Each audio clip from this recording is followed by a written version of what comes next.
Today's video, we're back on the Shade Tree engine build.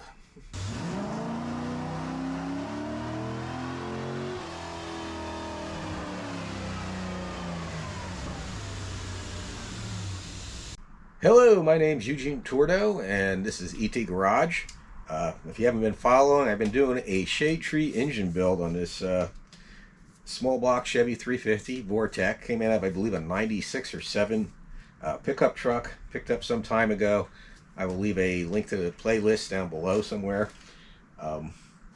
This motor, I bought it for $100, and the reason I bought it, it was $100, and I figured I'll take a chance on it. The guy told me straight up what was wrong with it. It had cracked heads and it had a rod knock, so I knew that. Basically, I figured I could get at least a good block out of it.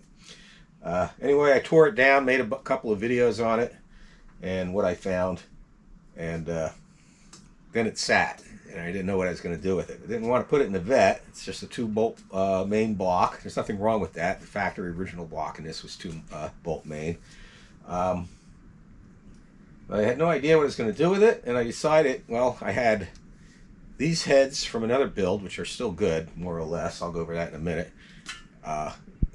Left over from the last build in this. I'll go more, like I said, I'll go more detail on that. But before I do that, I'll go over what I did. Last video, I had to stop it short because I hit a roadblock. I had to order different bearings for the connecting rods. So those came in. I went ahead and buttoned up the bottom end. One thing I should go over is the timing cover. This year Vortec block came with a plastic timing cover, which was different than the earlier small block Chevy timing covers. Now you can use the earlier small block Chevy timing covers. I found that out, did a little research on the internet. As you can see, I got a cheap chrome one off of Summit Racing. And one difference is these two holes here are not drilled and tapped. Now, I could probably get away without drilling and tapping, but after I got this bolted on, I went ahead, drilled and tapped it. And you also need to use a harmonic balancer for that year, because the later Vortex blocks that came with the plastic cover, the harmonic balancer was either longer or shorter, I forgot. But anyway, so I just ordered a harmonic balancer for my year Corvette, which will fit pretty much any, as far as I know, first gen small block Chevys. And bolted that on. Let me see, all the lifters are in. Yeah, like I said, it's all buttoned up. Just waiting on the heads, intake, and then I got to finish cleaning up these crusty set of valve covers that I bought local for $20. These are center bolt valve heads. Like I said, I'll go over that here shortly. But yeah, basically I just got to do a couple of things. Get the heads on and the intake on. And oh, I got to rebuild. I got this crusty old Rochester carb. I'm not sure if I'm going to use that yet or not. I might see if I can find like a better carb. I haven't even test fitted it on that intake yet, so I might even have to get an adapter or make one. But we'll see. And then I'm going to run this on an engine stand, sort of a homemade engine stand. Let's put it that way. Anyway, let me move the camera around. I'll go over these heads with you. Okay, these are the heads I'll be using. These are the original factory heads that came off my 1990 Corvette. When I bought this Corvette, it originally had 163,000 miles on it. It was a basket case. And then 189,000, I pulled the motor, built a 383. These heads were on there for, I don't know, about another 54,000 miles. And then I had to tear that motor down because I broke a piston ring, upper piston ring. And I had these rebuilt. The guy, in my opinion, botched up the rebuild on them. They're still good. They seal. They work. But they're not ideal. So I ended up doing another build. And I ended up using a brand new set of Trick Flow heads. But anyway, to go over these heads I poured it. myself, just a home port job. I think they flowed like just under 223 on the intake at 500 lift, and about 166 on the exhaust at 500 lift, something like that. I'll try and post the numbers up here if I remember. So I cleaned them up. They're ready to go back on. One thing he did when he machined it, he changed the angle of the intake. So it doesn't seal good. When that happens, you're supposed to machine the intake to match it or double up on the gaskets. I'm not going to go through the trouble of machining the intake. I'm just going to double up on the gaskets for this. This is a shade tree build. And that should seal it fine. In case you're not familiar with the heads that came out of 90 Corvette, they're 113 castings. They were the first heads that I know of to use the D-port exhaust heads. These are the same heads, I believe, that came back during that era. During the 90s, they had the ZZ4 crate motor, which made 350 horsepower. These are ported and flow more. I think the stock heads flowed like 195 or something like that. I'm not sure. But these flow 223, like I said, on the intake. And they have springs in it. They're designed to go with this cam. The cam I'm using in here, I'll leave the specs up here somewhere. It's like 480 lift and split duration, 210, 220 on the duration. And I'm just going to throw in, I'm trying, this is a shade tree engine build, so I'm using like these heads that I have around. I'm reusing the crankshaft that came with this. I ended up grinding and polishing it on my machine. I did a video on that. What else am I reusing? Oh, I'm using that camshaft that I had on an earlier build in the 90. That's that with the camshaft I was just telling you about. Roller lifters, I still have a good set of used roller lifters. I have a set of comp cam roller tip rockers. They're still the ball type, but they're the roller tip. I do have a set of Scorpion full rollers, but I'm not going to use them on this. I could. I just don't see the point of it.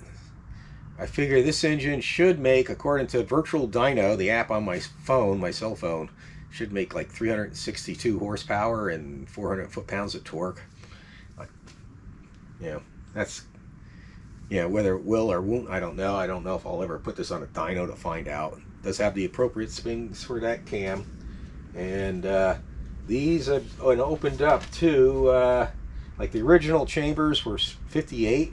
These are opened up to 62, I believe it is. Yeah, 62 cc's. So that with the pistons, 25 thousandths in the hole, and in these chambers, it should come out right around 10 to 1 on the compression, which will be fine for this. Let me get going and putting the heads on this, and then maybe I'll do a leak down test. I really should do a leak down test on a warm motor, but I'm just curious. Like one of the cylinders, there was one problem with this cylinder. Like all the cylinders were very lightly worn. There's not even a ridge in any of them, so I was able to just run a hone through them and clean them up. One cylinder though had a deep groove in it, and so I'm a little worried about that. But when I put a piston ring in there and shine the light around the piston ring, that's a trick that you do to see if any light comes by the edge of the piston ring, and it's not round or seating right. And I couldn't see any light, so it'll be interesting to get this together, run it, and see how that one cylinder performs, and we'll see how the motor performs altogether. Hopefully it isn't an oil burner or anything like that. We'll find out eventually in the future. I don't know how long that will be, but hopefully in the near future. So let's get the going on putting this heads on, and maybe I'll do a leak down test.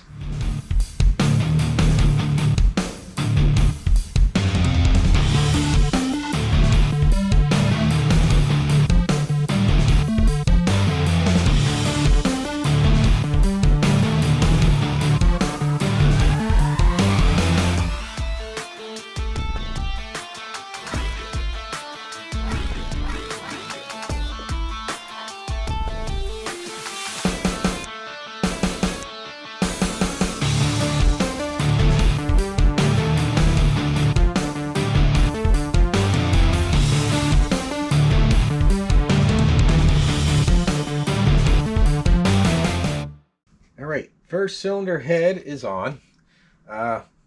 Normally on a shade tree engine build like this, I would just go ahead and reuse the head bolts. Some head bolts you're not supposed to. They're torque to yield and you're not supposed to reuse them.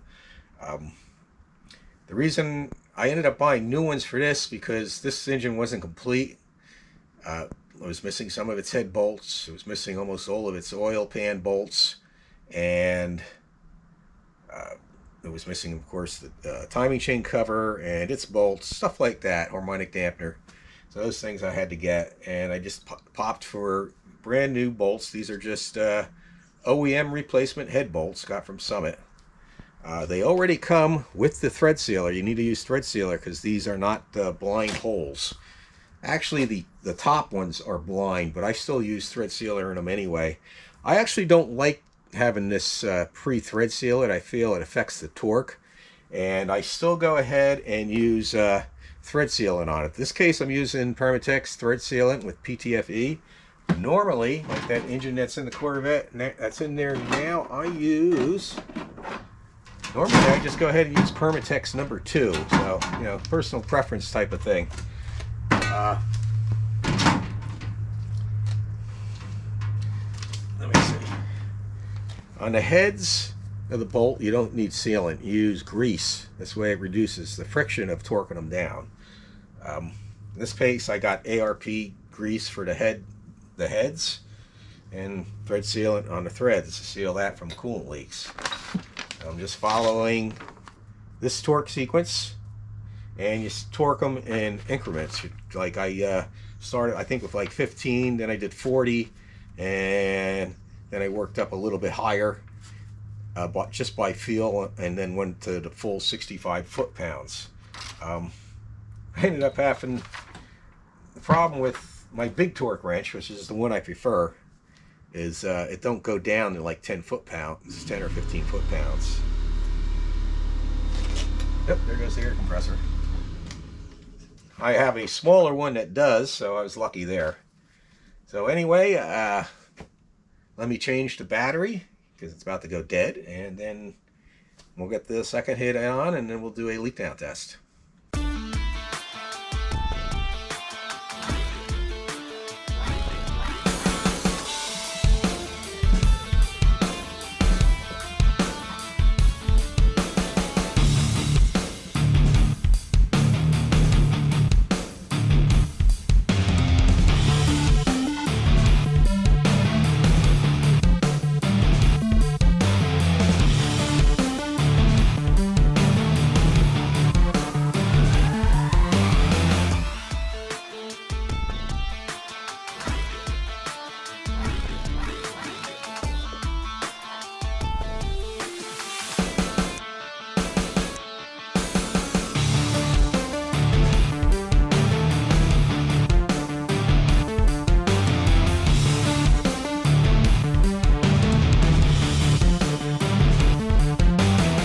Alright, the heads are on. I'm going to do a leak down test on cylinder number 1, and then I'll do that one with the groove in it.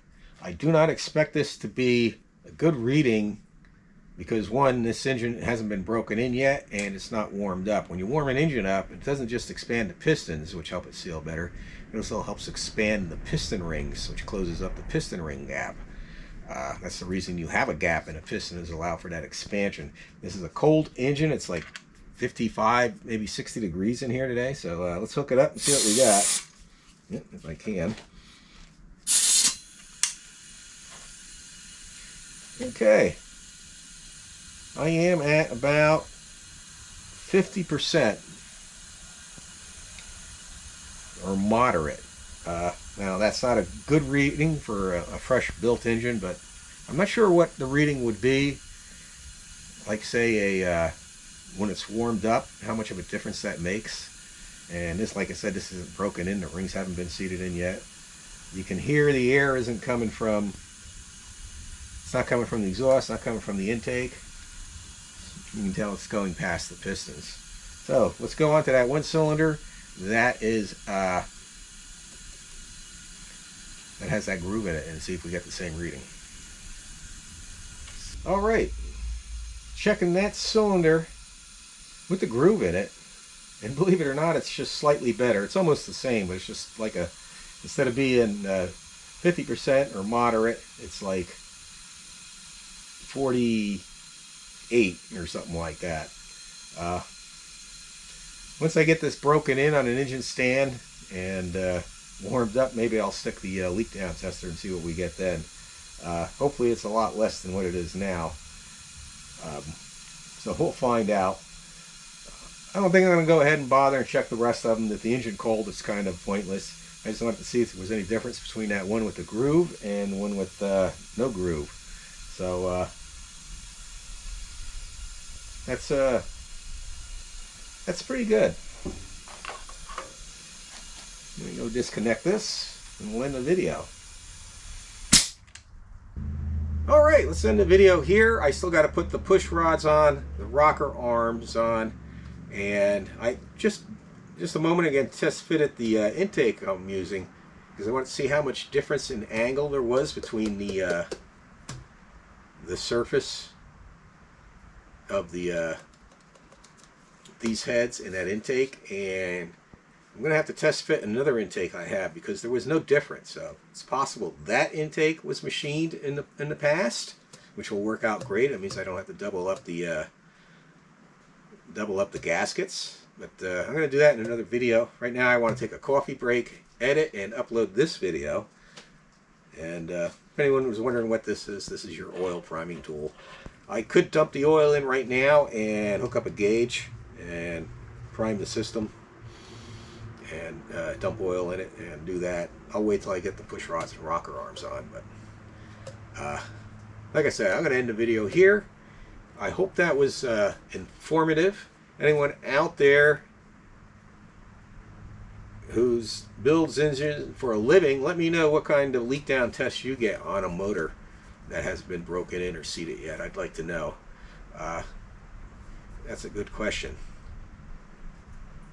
Hopefully, once this thing is broken in and seated, it'll be real good. We'll find out in the future. I hope. Anyway, everybody have a great day, and God bless.